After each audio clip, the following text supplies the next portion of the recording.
नमस्कार, आप सभी का स्वागत है मेरे YouTube channel Uma Sharma Hindi classes में, जहां आपको मिलेगी हिंदी से संबंधित संपूर्ण जानकारी। आज हम बात करेंगे अयाद संधि के बारे में कि अयाद संधि किसे कहते हैं और इसका क्या सूत्र है। तो चलिए शुरू करते हैं।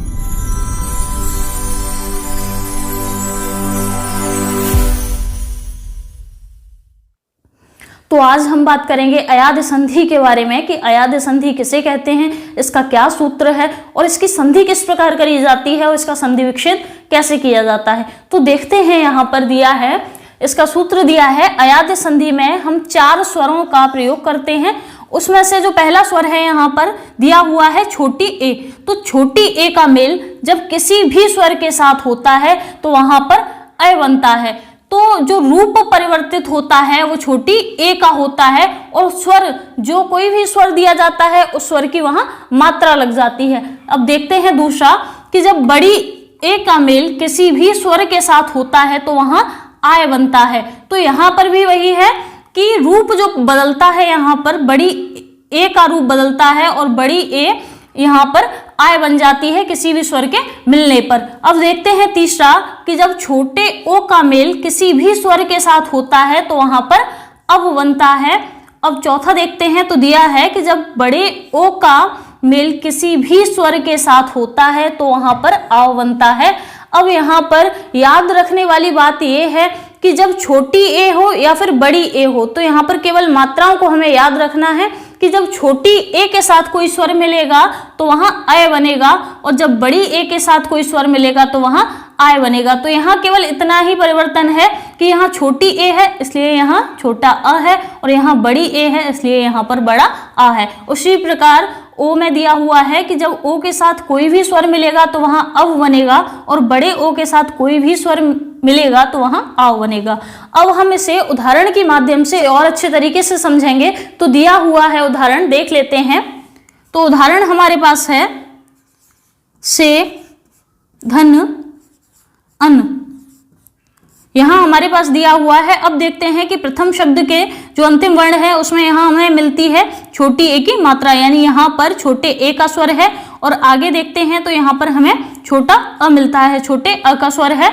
और जैसा कि अभी हमने सूत्र में पढ़ा, तो सूत्र में बताया गया कि जब भी छोटी ए का मेल किसी भी स्वर के साथ हो तो वहां अय बनता है और जो परिवर्तन होता है वो छोटी ए में होता है और स्वर ज्यों का त्यों रहता है। तो देखते हैं कि जब छोटी ए का मेल किसी भी स्वर के साथ होगा तो ए में परिवर्तन होता है तो यहां बनता है अय।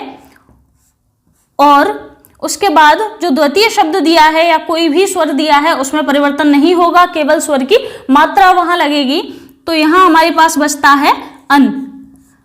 उसके बाद देखते हैं जो प्रथम शब्द है, प्रथम शब्द में हमारे पास जब हमने इसकी मात्रा, इसका स्वर निकाल लिया तो यहाँ हमारे पास बचता है स्वर रहित श। और जब हम इसकी संधि करते हैं, इसे जोड़ते हैं, तो देखते हैं ये जो अ है इस स को पूरा करता है और इस प्रकार यहाँ बनता है श। और ये जो अ है ये इस य को पूरा करता है, इस प्रकार ये य पूरा होता है और न बचा तो यहाँ हम लिखते हैं न। इस प्रकार हमारी संधि होके आती है और वो बनता है हमारा शयन। देखते हैं दूसरा उदाहरण। तो दूसरा उदाहरण दिया हुआ है नयन, और नयन का संधि विच्छेद होता है ने, धन, अन। अब जैसा कि अभी हमने सूत्र में पढ़ा था तो यहाँ पर जो स्वर है वो छोटी ए का स्वर है और दूसरा जो स्वर है जिससे इसका मेल हो रहा है वो है यहाँ पर छोटा अ। और जैसा कि अभी हमने पढ़ा कि जब भी परिवर्तन होगा तो वो ए में, ये आगे जो स्वर दिए हैं इनमें होगा, इससे मिलने वाले स्वर में कोई परिवर्तन नहीं होगा। तो ए जब अपना रूप बदलता है इसमें परिवर्तन होता है तो यहाँ बनता है अय। और बचा हुआ जो टुकड़ा है वो वैसा का वैसा हम यहाँ लिख लेते हैं। ये हमारे पास बचा अन। और जो प्रथम शब्द है, प्रथम शब्द में जब हम इसका स्वर निकाल लेते हैं तो यहाँ हमारे पास बचता है स्वर रहित न। जब हम इसकी संधि करते हैं, इसे जोड़ते हैं, तो देखते हैं ये जो अ हमें दिया हुआ है ये अ इस ना को पूरा करता है और न इस प्रकार आता है। और ये जो अ दिया है ये अ इस या को पूरा करता है और बचा हुआ हम यहाँ लिख देते हैं अक्षर शब्द। तो इस प्रकार हमारा बनता है नयन। अब हम देखेंगे दूसरा उदाहरण। तो दूसरा उदाहरण हमें दिया हुआ है गए, धन, अक। अब यहाँ हम देखते हैं कि यहाँ पर जो स्वर है, प्रथम शब्द का जो अंतिम वर्ण है, जो स्वर दिया है वो बड़ी ए का स्वर दिया है, और दूसरा जो स्वर दिया है इसका मेल हो रहा है छोटे अ से।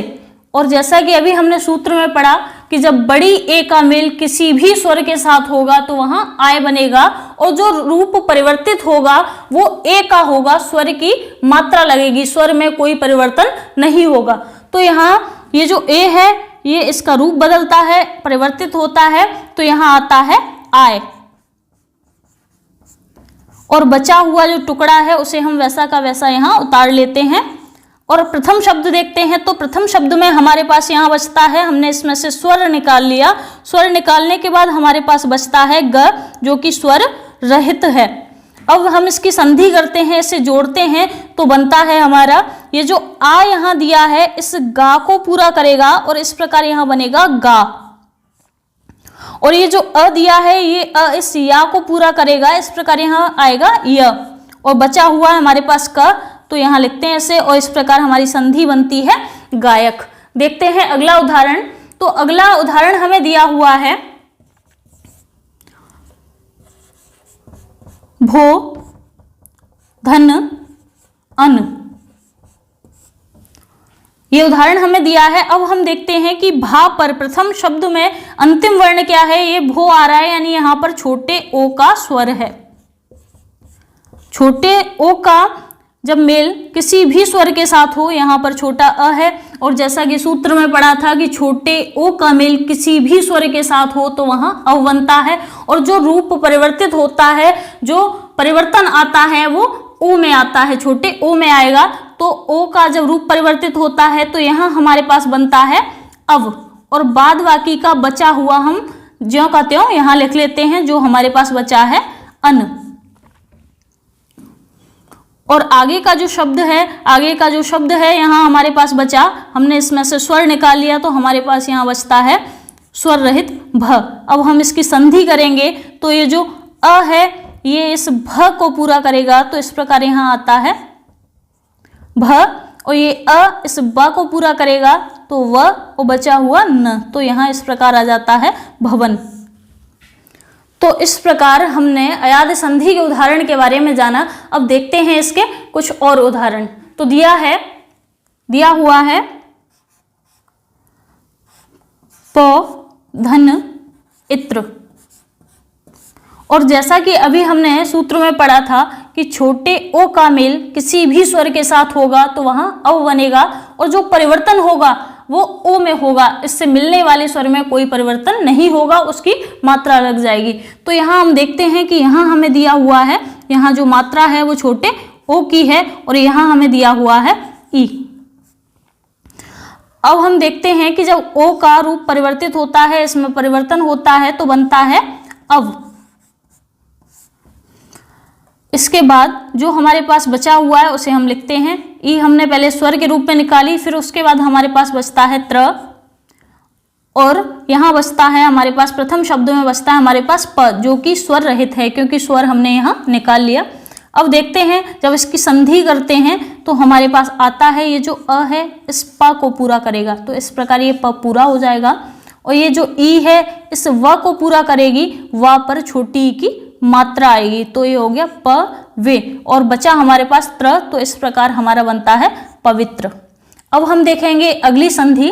तो अगली संधि में इसका उदाहरण ये दिया हुआ है, दिया है भव धन उक।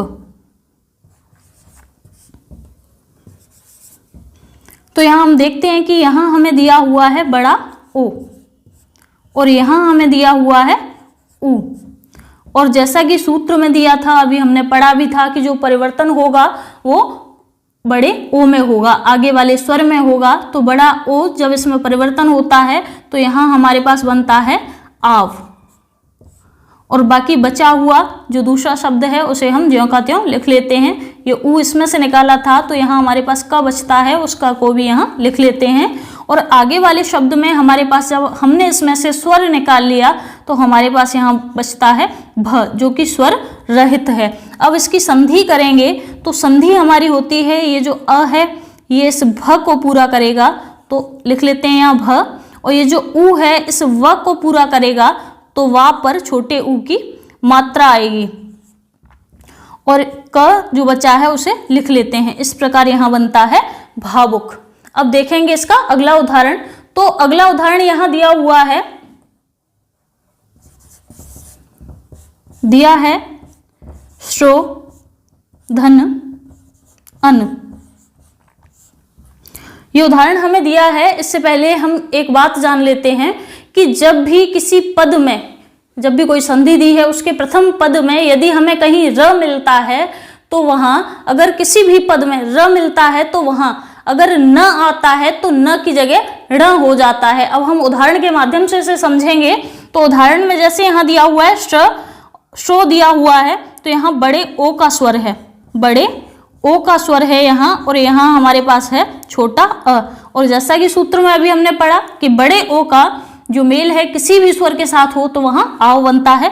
तो ये जो बड़ा ओ है इसका रूप बदलेगा यहाँ पर, और ये हो जाएगा आव। और बाकी बचा हुआ हम वैसा का वैसा यहाँ लिख लेते हैं। ये आ हमने यहाँ से निकाला था, बचा हमारे पास ना, तो ना भी यहाँ लिख लेते हैं। अब आगे हमारे पास यहाँ बचता है श, जो क्योंकि यहाँ पर हमने इसका स्वर निकाल लिया था। अब हम इसकी संधि करेंगे। जब हम इसकी संधि करते हैं तो हमारे पास बनता है, ये जो आ है ये श्र को पूरा करेगा तो यहाँ आ जाएगा श्रा, और ये जो ये छोटा अ इस व को पूरा करेगा तो यहाँ आ जाएगा व। और जैसा कि अभी यहाँ बताया गया था कि जब भी किसी पद में, किसी के पहले पद में यदि र दिया होता है और उसके अंतिम वर्ण में यदि न आता है तो वहाँ न की जगह ण हो जाता है। और उसी प्रकार यहाँ ये जो न है इस न की जगह यहाँ पर ण हो जाता है, और इस प्रकार यहाँ बनता है श्रावण।